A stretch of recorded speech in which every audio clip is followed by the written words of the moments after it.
Okay, hi. I'm back and I'm doing another walk today. I didn't do one yesterday. Yesterday was horrible. I was so sick yesterday. I was just exhausted. In fact, the vertigo woke me up in the middle of the night. The night before yesterday, and I was so dizzy when I woke up, and dizzy all day. And dizzy isn't the right word. Again, I've tried to describe how it feels. It's not like everything's spinning. It's like I'm on a swing going up and down, pretty much. It's more like that, although it's kind of sometimes goes in different directions. But it's more of a rocking, swinging feeling, and just unsteady. Although I don't think my body is swaying back and forth. It feels like it is in my head when this happens. And yesterday, on top of it, I woke up with a headache and my stomach hurt. And I think that the stomach upset is common with a lot of people who have this vertigo problem, but it has not been an issue for me. And I've been thankful for that. But yesterday, it was really, I felt really sick to my stomach. So I could not even get up and walk. I was going to go for a walk, and I didn't even feel steady enough to drive. Yesterday was a really bad day. It was about as bad as I've had since the initial bouts. And I'm going slowly here because I don't want to slip, and I'm hoping that the moss on the ground isn't slippery. Anyway, this morning I was watching another video of a young woman who's had vestibular neuritis, and she's only 25 years old. And so she says, "Oh, because I'm so young, I think I really have hope that my system is going to go back to normal, and I'm going to be not have to deal with this again the rest of my life." And she's actually videotaping herself at a year out from her initial bout of vertigo, and her struggles with trying to get an accurate diagnosis were very much similar to mine. Her symptoms are maybe a little bit different, but the exercises they're giving her are like what I've been given. So on Tuesday, I went to a different physical therapist. I really like my original one. I think she was doing the best she could, but she just couldn't seem to figure out what I have.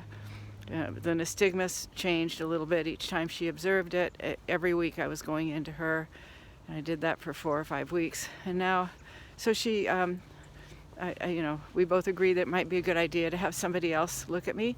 So I went to this other new person named Danielle. Okay, so Danica was the first one, and Danielle's the second one. And Danielle did similar tests. She did a couple of extra ones that Danica hadn't done. And she came to the conclusion that Danica came to the very first visit, which was that I probably don't have BPPV at all. Maybe I do a little bit, but mainly what I have is vestibular neuritis. So that's what I am going about treating at this point. I'm still waiting for my 3 visits to an audiologist for my hearing and for a VNG test, and 1 with a neurologist in February.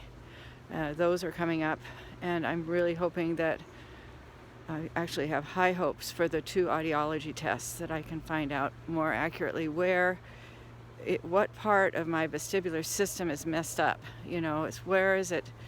I don't know if that will help or not, but I forget this young woman's name on that video, but she gave a really good description of why. She said her physical therapist gave her this description of why you have to do these exercises that actually seem pretty much inane and crazy and stupid, because it's hard to tell they're doing anything at all. The eye stabilization exercises. But she described it as an airplane. You have 2 sides of your brain, and your brain is the airplane, kind of trying to go straight in the air. And the 2 sides are the vestibular systems on both sides. And when the neuritis hits one of the nerves on one side, it causes that wing to go down and the other one to go up.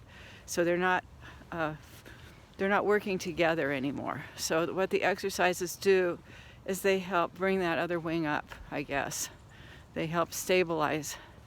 They help your brain readjust and stabilize to the new reality, whatever that is. I guess it also maybe depends on how much actual damage is done to that nerve, the vestibular nerve, and perhaps there's damage there, and perhaps it's just a virus that will subside, and I don't know. But anyway, I've had a lot of other symptoms too, and I'm going to start another video and talk about those because this is getting too long. So I've had weird symptoms that other people haven't described, so I want to talk about those. Maybe I'll wait till I get home. Anyway, have a great day, and I'm glad to have a good day after, or reasonably good day after that awful day yesterday. Anyway, bye.